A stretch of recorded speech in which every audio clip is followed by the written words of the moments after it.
had it a little easier than I did. So I went into the audition, I ended up booking the part, and then when I got the job, I worked with the producers who were really nice, the writers were really good guys. We improvised a lot, Ryan Reynolds was hilarious, and ended up kind of piecing something together that way. The reason that was sort of relevant was that if I hadn't done that movie, I wouldn't have had the chance to get Harold and Kumar go to White Castle. Like I said, there's no shortage of actors to fill these roles, and these producers looked everywhere from London, New York, Toronto, Vancouver, LA, Chicago, and had the audition process was about 6 months long, and it kept getting more and more narrow. And then the final round were just a handful of us, and John Cho and I were fortunate enough to get these parts. But when I was talking to John Hurwitz and Hayden Schlossberg, the two guys that wrote the script, they're both from New Jersey, by the way. I asked them why.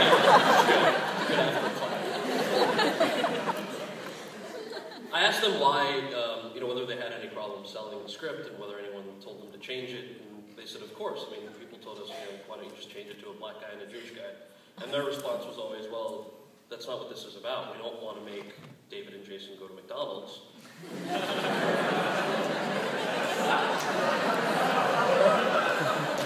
We want to make Harold and Kumar go to White Castle.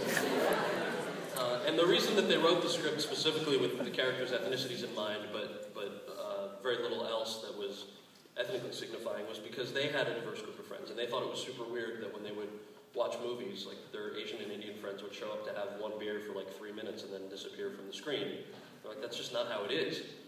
So they wrote this movie. They ended up getting it financed through a great company called Mandate Pictures that was working with Time Warner and New Line Cinema to release these things. But that sort of contrast between the two, I thought, was really interesting. That you had two writers who wanted to stick to the ethnicity of the characters, who, if they didn't really care about it, they maybe would have been persuaded to make David and Jason go to McDonald's.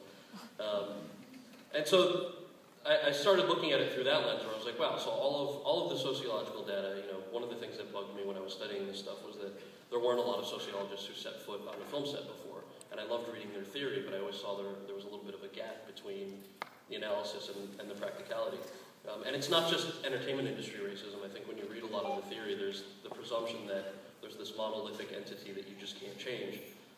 And I also think there's a lot of sensitivity amongst communities that feel that maybe something is excuse me, a negative image or a positive image that they see on screen. We actually got attacked from some folks in the Asian American community who felt that Harold and Kumar was offensive to them. I totally disagree, but obviously really respect their right to have that opinion. And they wrote us a couple of letters and said, what the problem they had with it was. And I had the chance to sort of look at, you guys know who Margaret Cho is? So she's a very funny comedian, director, writer. She's written, I think, 4 or 5 books that are really cool if you get a chance to check them out. Very funny, but also very eye-opening. She had the first